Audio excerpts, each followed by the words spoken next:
لیکن ان کی شکل میں نہیں، ویسے جنی کو حکم دے دیتے. جب جنی وہ شکل اختیار کر سکتی ہے تو جننی جو ہے کسی مرد کے روپ میں کسی اور روپ میں جا کے انہیں قتل کر دیتی. چلیں چھوڑیں اس کو، آگے چلتے. یہ سنت نہیں ہے بھائی. دیکھیں پیغمبر بھی یہ کر سکتے نا. پیغمبر بھی ابو سفیان کے ساتھ مثلا جب مقابلہ ہوا جنگ بدر میں جنات کے لشکر لے کر یہ کوئی مشکل تھوڑی تھا. یا مثلا غزوہ بدر میں فلان جگہ پہ جہاں بھی کوئی پرابلم ہے جنات کے لشکر، ان کے جن تو مسلمان ہوئے تھے نا، پیغمبر نے بھی یہ کبھی نہیں کیا کہ جنات کا لشکر لے کر. جی اللہ یاری صاحب آگے چلتے ہیں کہ جس آدمی کو اتنا ظالم، اتنا وہ آپ کہہ رہے ہیں کہ شیعہ علماء سے میں یہ کوٹ کر رہا ہوں، شیعہ علماء سے اگر کہیں گے تو کبھی میں ویڈیو آپ کو سینڈ کر دوں گا کہ امام حسین علیہ السلام نے حضرت عمر رضی اللہ تعالیٰ عنہ کو کہا کہ یہ ممبر جو ہے میرے نانا کا ہے، آپ نیچے اتریں.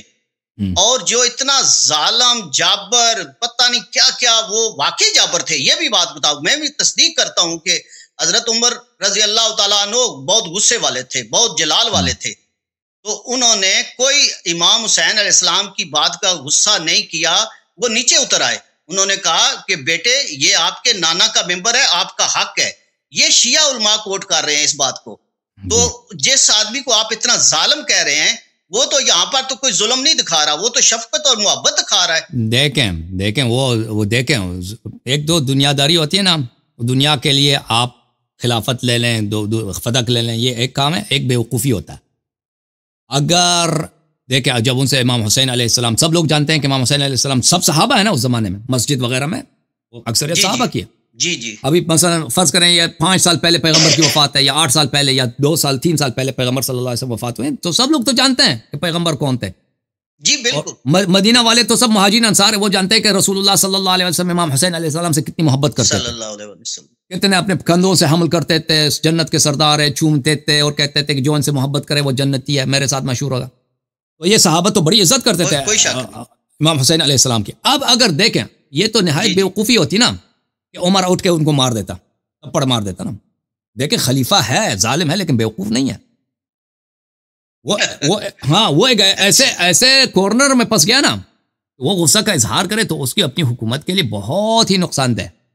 کیونکہ امام حسین علیہ السلام ایک ایسی شخصیت ہیں، وہ مثلا ان کا حق چھین سکتا ہے، ان کا مثلا فدق وغیرہ لے لے، اس کو حرج نہیں ہے. لیکن سب کے سامنے وہ ایک ننھا سا بچہ مثلا 7 سال عمر ہے، 5 سال عمر ہے، 8 سال عمر ہے، اس کو اٹھ کے بھائی کوڑے پکڑ کے یا ڈنڈا پکڑ کے مارے تو اس کی سیاسی خودکشی ہوتی.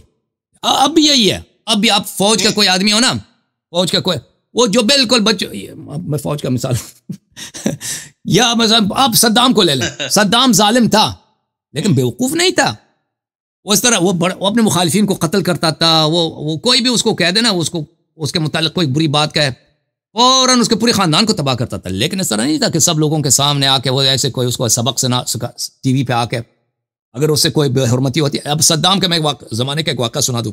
وہ صدام ایران عراق جنگ کے زمانے میں وہ اچانک لوگوں کے گھر جاتا تھا ٹی وی کرو کے ساتھ، یعنی عام جو لوگ ہیں ان کے ساتھ بیٹھ کے افطار کرو، ان کے ساتھ بیٹھ کے چائے پی لو، گپ کرو. تو یہ عراق میں براہ راست نشر ہوتا تھا. یہ بڑا دیکھیں یہ صدر صاحب کتنے اچھے ہیں، ہفتے میں 1 2 دن 3 دن بغیر اچانک کسی بغداد کے کسی محلے میں، غریب نشین محلے میں جاتا تھا. اور ایک دفعہ ہوا کہ ایک گھر میں آیا، شیعہ گھر میں بہت مشہور ہے، تو وہاں سب سے پیار کیا. بڑے وہ لوگ بھی بڑی عزت کرتے ہیں بھائی کہ صدر صاحب آئے. تو وہاں جو بیٹھ گیا ادھر، چائے لے کے آئے، کھانا لے کے آئے، وہ بیٹھ گئے. وہاں غریب لوگ ہیں بیچارے، تو یہ بھی ان کے ساتھ بیٹھ گیا. تو وہاں گھر میں ایک بچہ ہے، بچے کو بلایا، گود میں بٹھایا، پیار کیا. اب بولا کہ تم مجھے جانتے ہو. اب ٹی وی میں یہ براہ راست نشر ہوتا تھا اس زمانے میں. ہاں آپ کو جانتے ہیں. آپ کون ہے؟ کیسے مجھے جانتے ہیں؟ میں نے آپ کو ٹی وی میں دیکھا ہے. اچھا ٹی وی میں نے مجھے کیسے دیکھا؟ ٹی وی میں آپ تقریر کرتے ہیں، میں نے آپ کو دیکھا. اچھا تو آپ کے گھر والوں نے بھی دیکھا؟ ہاں انہوں نے بھی دیکھا. آپ کے والد صاحب نے بھی دیکھا؟ جی انہوں نے بھی دیکھا آپ کو. تو آپ کے والد صاحب نے کیا کیا جب میں نے مجھے ٹی وی میں دیکھا؟ تو اس نے کہا کہ بچہ بیچارہ سادہ ہے، آپ کے میرے والد نے ٹی وی پہ ٹوکا. آپ کو ٹوک کہا. صدام نے کہا اچھا اچھا اچھا. صدام صرف مسکراتا رہا. اب دنیا کے سامنے اس بچے کو اس نے کچھ نہیں کہا، والد کے سامنے. لیکن اس کے بعد جب گیا نا، اس کا والد ہمیشہ کے لیے غائب ہو گیا، ہمیشہ کے لیے. پھر کسی نے نہیں دیکھا کہ ہاں بعد میں. تو یہ اس طرح دیکھیں، وہ اس طرح خودکشی نہیں کر سکتے کہ آپ ایک بچے کو ماریں. اور امام حسین علیہ السلام کو اگر وہ مارتا نا، اگر مارتا تو آپ کیا کہتے ہیں؟ ابھی سب لوگ لعنت کرتے ہیں، سب لوگ کہتے ہیں کہ یہ بھی کتنا اس کے یعنی امام حسین علیہ السلام نے جو کہا نا، عمر کے لیے کوئی راستہ بچا ہی نہیں، سوائے یہی کہہ دے کہ ممبر سے اتر جائے کہ جی یہ آپ کے نانا کا ہے، اور کچھ نہیں تھا اس کے پاس، کچھ نہیں کر سکتا تھا، اور اگر کچھ اور کرتا نا سیاسی طور پہ آپ کا کہنا سیاسی طور پہ انہوں نے یہ کہا ہے، ہاں اس کے مفاد میں نہیں تھا۔ جی ہاں جی دلیل نمبر 3 کی طرف جاتے ہیں کہ آپ نے کہا کہ جب انہوں نے پیٹھ دکھائی تو قرآن میں جو آیت آپ کہتے ہیں، لیکن ہمارے تو وہ کافی دفعہ کہہ چکے ہیں کہ صرف حضرت عمر یا حضرت ابو بکر یا صرف یہی تو نہیں تھے نا، اور بھی تو صحابہ تھے جنہوں نے پیٹھ پھیری یا سب کچھ کیا، لیکن ان کسی کا نام نہیں ہے۔ آپ ان دونوں شخصیات کو سامنے رکھا ہوا ہے، تو میری گزارش ہے کہ چلیں وہ دوسرے دن، ہمارا ماننا یہ بھی ہے کہ ان کے اللہ پاک نے انہیں معاف کیا اور دوسرے دن وہ جنگ پر گئے، چلیں ہم مان لیتے ہیں، آپ کی بات کو مان کے چلوں گا کہ ٹھیک ہے ان کے جو اعمال ہیں حذف ہو گئے۔ جب اعمال حذف ہو گئے تو پھر سورت حجرات میں حضور پاک صلی اللہ علیہ وسلم کے پاس وہ دوبارہ اللہ تعالیٰ کو کیوں کہنا پڑا کہ جو ہے ان کے اعمال حذف ہو گئے ہیں، جب اللہ تعالیٰ ایک دفعہ انہیں کہہ چکا ہے؟ اور دوسرا یہ ہے کہ وہ حضور پاک صلی اللہ علیہ وسلم کے پاس پھر وہ کیا لینے آئے ہیں؟ جب اللہ تعالیٰ نے انہیں کہا کہ ان کے اعمال حذف ہو چکے ہیں تو حضور پاک صلی اللہ علیہ وسلم نے انہیں کیوں اپنے پاس بٹھایا؟ یہ مختلف سوالات ہیں، ایک سوال تو نہیں، آپ نے کئی سوالات کیے۔ پہلی بات یہ ہے کہ اللہ تعالیٰ نے انہیں معاف کیا ہے۔ بھائی یہ معافی جو ہے نا، اس طرح معافی جو آپ سمجھتے ہیں کہ اللہ نے ان کے گناہ بخش دیے، یہ نہیں ہے، کیونکہ قرآن مجید میں آیا ہے انما التوبۃ علی اللہ للذین یعملون السوء بجہالۃ ثم یتوبون عن قریب فاولئک یتوب اللہ علیہم۔ توبہ صرف ان لوگوں کی ہے جو کوئی عمل غلطی سے کرتے ہیں اور فوراً توبہ کرتے ہیں، تو ان لوگوں کو اللہ بخشتا ہے۔ یہ ایک قسم کا توبہ ہے، بخشش طلب کرتا ہے انسان، اللہ بخش دیتا ہے۔ ایک قسم کا توبہ ہے جو انسان بخشش نہیں کرتا، اللہ نے قرآن میں کہتا ہے میں نے عفو کر دی۔ یہ جو دوسری قسم کی عفو ہے نا، یہ اس کا مطلب بخشش نہیں، اس کا مطلب ہے عدم استعجال عقاب، اس پہ ابھی عذاب نازل نہیں ہوگا، اس کا بھی ٹائم دیں گے۔ یہ قرآن مجید میں بہت زیادہ ہے۔ مثلا بنی اسرائیل میں آپ کو اگر مجھے مل جائے آیا میں آپ کو دکھا دوں،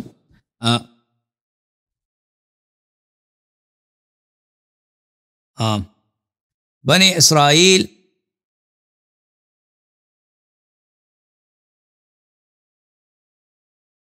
میں ایک کتاب لکھاتا ہوں، ایک منٹ بھائی۔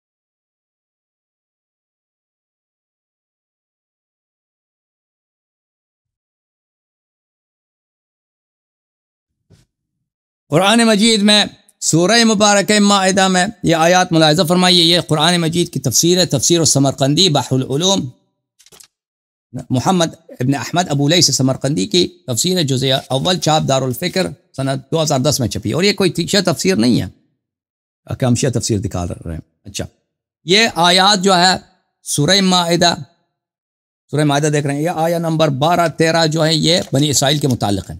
اچھا، بنی اسرائیل کیسے لوگ ہیں؟ میرے عزیز لوگ، فَبِمَا نَقْضِهِمْ مِيثَاقَهُمْ، انہوں نے اپنی میثاق کو نقض کیا، لعناہم، ہم نے ان کو لعنت کی، وَجَعَلْنَا قُلُوبَهُمْ قَاسِيَةً، اور ہم نے ان کے کیا ان کے دلوں کو سخت بنایا۔ اچھا، ہم نے ان کو لعنت کیا ہے اور ان کے دلوں کو سخت بنایا۔ يُحَرِّفُونَ الْكَلِمَ عَنْ مَوَاضِعِهِ، اور یہ کتاب اللہ کی بھی تحریف کرتے ہیں۔ تورات کتاب اللہ ہے، انجیل کتاب اللہ ہے، اس پہ ہمارا ایمان ہے جو اصلی ہے، لیکن اس کی یہ کیا کرتے ہیں، اس کو چینج کیا ان لوگوں نے۔ اچھا، وَنَسُوا حَظًّا مِّمَّا ذُكِرُوا بِهِ، اور جو اللہ نے ان کو ہدایت دیا تھا اس کو بھول گئے۔ اللہ کی جانب سے جو شریعت، جو ہدایت، جو تقوی پرہیزگاری کے جو احکام تھے، یہ لوگ بھول گئے، اس کو چھوڑ دیا ان لوگوں نے۔ وَلَا تَزَالُ تَطَّلِعُ عَلَى خَائِنَةٍ مِّنْهُمْ، اور اے نبی صلی اللہ علیہ وسلم تو ہمیشہ ان سے غداری دیکھتا ہے۔ غداری غداری. الا قلیلا منہم، مگر کم لوگ. فاعف عنہم واصفح، ان کو معاف کرو. اے اللہ تو نے لعنت کیا، نبی صلی اللہ علیہ وسلم کو درگزر کریں. واصفح، ان کو معافی دیں اور ان کے درگزر کریں. ان اللہ یحب المحسنین، اللہ محسنین کو پسند کرتا ہے. ملاحظہ فرمائیے اس کی شرح میں کیا فرماتے ہیں. یعنی لا تزال تطلع على خائنة منهم، لا يزال تظهر لكم منهم الخيانة ونقض العهد. ہمیشہ یہ خیانت، غداری اور نقض عہد کرتے ہیں آپ سے. اچھا الا قلیلا منهم فاعف عنهم، یعنی اترکهم فلا تعاقبهم، ان کو عفو کرو. عفو سے کیا مراد ہے؟ یا ان کو چھوڑ دو، ان کو ابھی سزا نہ دو، ابھی ان کو عقاب نہ کرو. واصفح، یعنی ابھی ان کو چھوڑ دو. ان اللہ یحب المحسنین. اچھا میں آپ کی خدمت میں ایک اور آیت قرآن مجید میں سورہ بقرہ کی آیت میں آپ کو دکھا دوں. اللہ آپ کو جزائے خیر دے.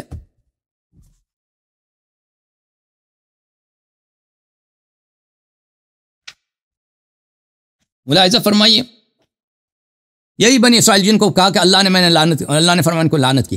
وَإِذَا أَخَذْنَا مِيثَاقَكُمْ وَرَفَعْنَا فَوْقَكُمُ الطُّورَ، ہم نے طور کی پہاڑی کو زمین سے اکاڑ کر آپ کے اوپر آسمان پہ لٹکا کے آپ سے عہد لیا ہے بنی اسرائیل سے. اچھا خُذُوا مَا آتَيْنَاكُمْ بِقُوَّةٍ وَاسْمَعُوا، جو ہم نے احکام حلال و حرام شریعت آپ کو دیا اس کو محکم پکڑ لو اور اس کو اچھی طرح سے طاعت کرو.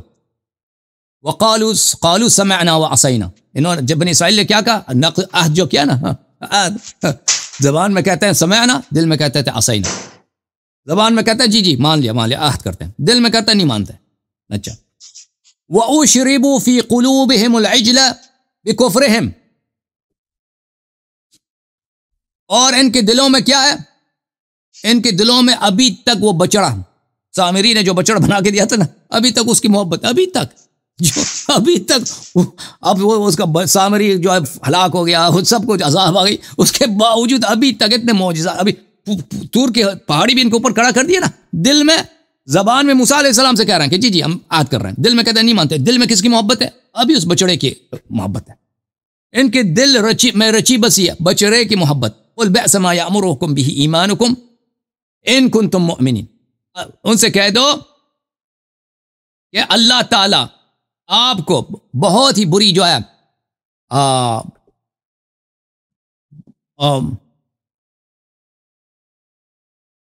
اللہ تعالیٰ آپ کو کیا کر رہا ہے، یہ جو آپ کا ایمان اگر یہی ہے تو یہ بہت، آپ کا ایمان آپ کو بہت ہی برا حکم دے رہا ہے اگر آپ مومن ہیں.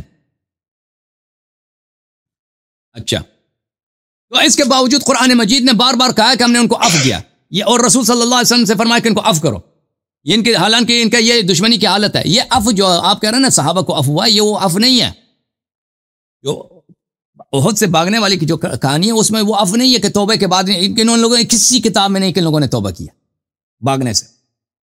انما التوبۃ علی اللہ للذین یعملون السوء بجہالۃ ثم یتوبون من قریب، یہ توبہ کریں، روئیں، پھر اس کام کو دوبارہ انجام نہ دیں تو اللہ اس کو مانتا ہے. تو یہ تو صحابہ کے لیے نہیں. عرض یہ ہے کہ آپ کی خدمت میں قرآن مجید میں یہ ہے کہ جو جنگ سے بھاگتا ہے اللہ کا وعدہ ہے کہ اللہ اس کا حساب لے گا، اللہ اس کو عذاب دے گا. ملاحظہ فرمائیے، یا ایھا الذین آمنوا اذا لقیتم الذین کفروا زحفا فلا تولوہم الادبار، اے ایمان والو جب کفار سے میدان جنگ میں آمنے سامنے ہو تو ان کے سامنے اپنا پشت نہ کرو. ومن یولہم یومئذ دبرہ، اور جو ان کی طرف پشت کرتا ہے فقد باء بغضب من اللہ ومأواہ جہنم، وہ اللہ کے غضب کا خریدار ہوتا ہے اور کیا ہوتا ہے اس کی ٹھکانہ جہنم ہے. وہ بئس المصیر، اللہ کا وعدہ ہے، وہ اللہ کا وعدہ. اور بھی آیات ہے قرآن مجید میں، ٹھیک ہے نا. اب میں آپ کو ایک مفسر ہیں، ان کے بڑے اچھے جملے ہیں، میں آپ کو دکھا دیتا ہوں. یہ کتاب تفسیر القشیری المسمى لطائف الاشارات، بھلے تالیف ابو القاسم عبد الکریم ابن حوازن ابن عبد الملک القشیری النیشابوری الشافعی، متوفی سنہ 425. یہ جزء اول ہے، چاپ دار الکتب العلمیہ. یہاں پہ میں آپ کو لے کے چلتا ہوں اس کتاب میں، اللہ آپ کو بھلا کرے، صفحہ نمبر 46 میں، صفحہ نمبر 46 میں اس مصنف کے اور اس محقق کے جملے آپ دیکھ رہے ہیں.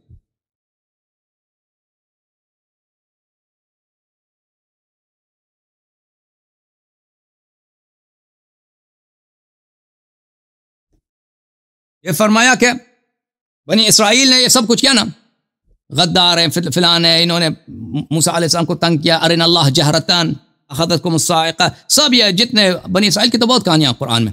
اچھا، ثم عفونا عنکم من بعد ذلك، اللہ نے فرمایا کہ میں نے تجھے عفو کر دیا بنی اسرائیل سے. فرمایا سرعۃ العفو على عظیم الجرم تدل على حقارة قدرة المعفو عنه يشهد لذلك قوله تعالی.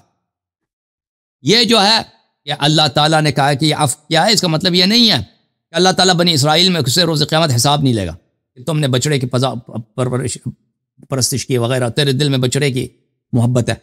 یہ سرعت العفو، اس کا مطلب یہ ہے ان کی حقارت کی دلیل ہے، بنی اسرائیل کی حقارت کی دلیل ہے کہ ابھی اللہ تعالیٰ یہ اس لائق نہیں کہ اللہ تعالیٰ ان پہ ابھی فوراً عذاب نازل کرے. اچھا، تو آپ نے جو کہا ہے کہ صحابہ کی بخشش ہوئی ہے، صحابہ کی بخشش اگر آپ کسی کتاب میں دکھائیں کہ قرآن جو شرط بتا رہا ہے بخشش کی، ایک بخشش ہے عدم استعجال عذاب، اس کا عذاب آخرت میں ہوگا، جو بنی اسرائیل والی عفو ہے.